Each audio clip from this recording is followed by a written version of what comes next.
Tu es en train de rentrer chez toi en voiture quand tu vois des chiens proposés à l'adoption. Tu te dis, pourquoi ne pas sauver un mignon petit toutou et lui donner un foyer chaleureux?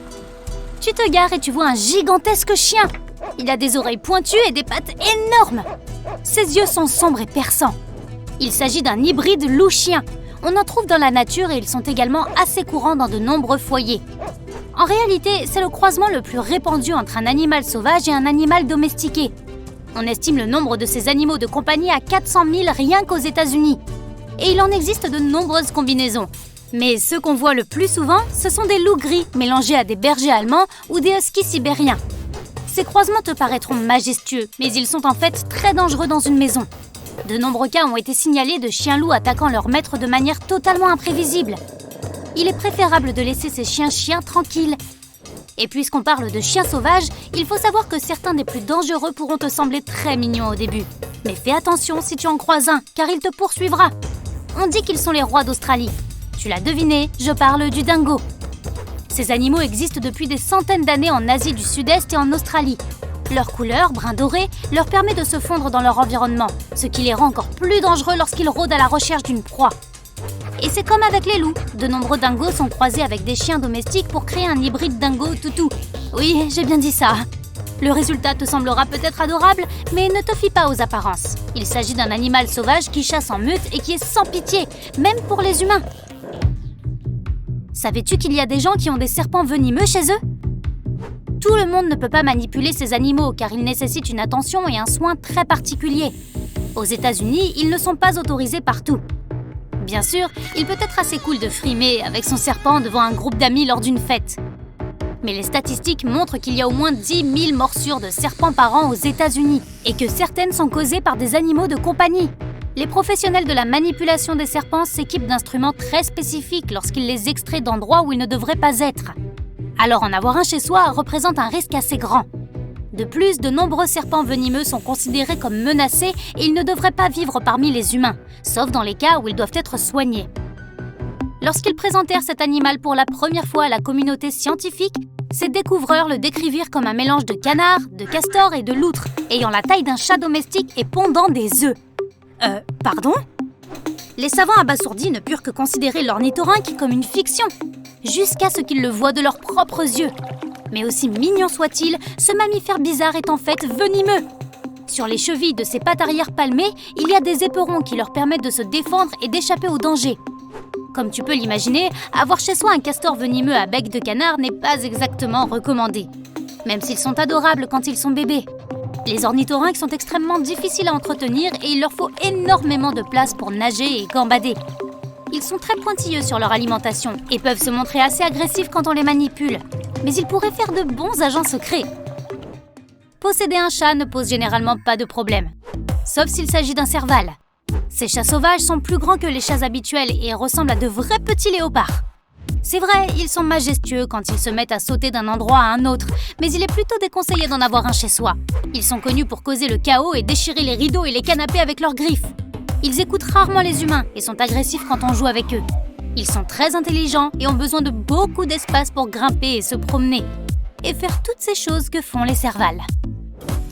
Le lorislan est un animal qu'on voudrait câliner toute la journée. Ses grands yeux globuleux te donneront envie de pleurer de joie.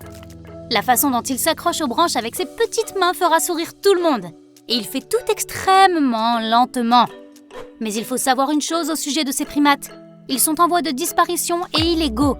Et même s'ils ont l'air très mignons, ils souffrent quand on les manipule. Ce sont des animaux nocturnes et ils ne supportent pas beaucoup les contacts. Et puis, il faut aussi savoir qu'ils sont venimeux. Ce sont les seuls primates au monde dont la morsure est toxique et ils peuvent faire très mal. Mais tu n'as pas trop à t'inquiéter, tu cours certainement plus vite qu'eux. Les koalas, eux aussi, aiment grimper dans les arbres et manger. Mais il est absolument déconseillé d'en avoir un chez soi.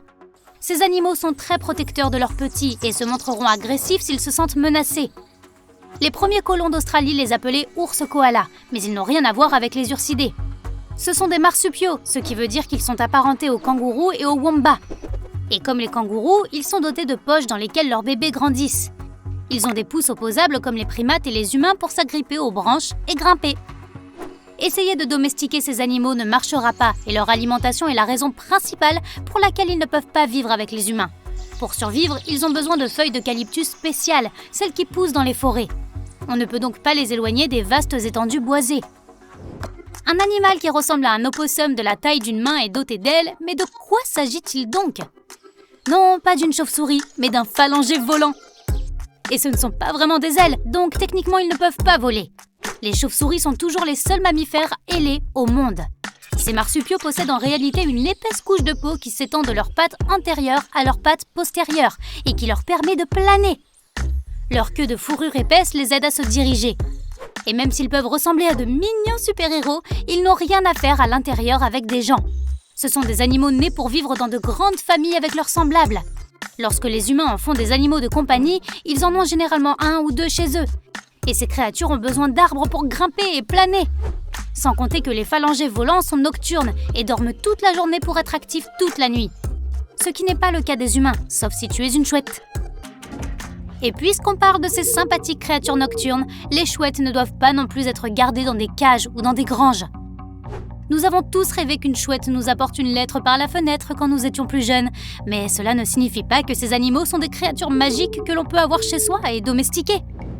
Pour commencer, les chouettes sont des animaux solitaires et, contrairement à de nombreux autres oiseaux, elles sont étrangères à la mentalité de groupe. C'est pourquoi elles ne s'habituent pas à avoir de la compagnie et à être câlinées toute la journée. Et si tu décides quand même d'avoir une chouette chez toi, alors tu peux dire adieu à tes meubles. Les chouettes ont besoin d'espace pour voler et faire des choses de chouettes. Ainsi, tes rideaux, tes oreillers et tes étagères ne seront pas épargnés. Et comme ce sont des animaux nocturnes, les chouettes ont tendance à faire la fiesta la nuit, quand tout le monde dort. Quant aux hérissons, ils pourront te paraître de parfaits animaux de compagnie à avoir chez soi, mais il faut attendre à quelques inconvénients. Bien qu'ils soient absolument adorables, leurs piquants peuvent s'avérer dangereux et causer un grand nombre de blessures quand on les manipule mal ou quand ils se roulent en boule pour se protéger. Et ce sont des créatures solitaires qui apprécient peu la présence d'autres hérissons ou de toute créature qu'ils jugeraient menaçante. Et comme la plupart des solitaires, les hérissons sont nocturnes et aiment les virer en solo. Alors si tu adoptes un jour l'une de ces boules piquantes, assure-toi qu'elle dispose de beaucoup d'espace pour se promener quotidiennement. Avec sa queue annelée et sa couleur brun rougeâtre, ces boules de poils font les meilleurs compagnons de câlin qui soient.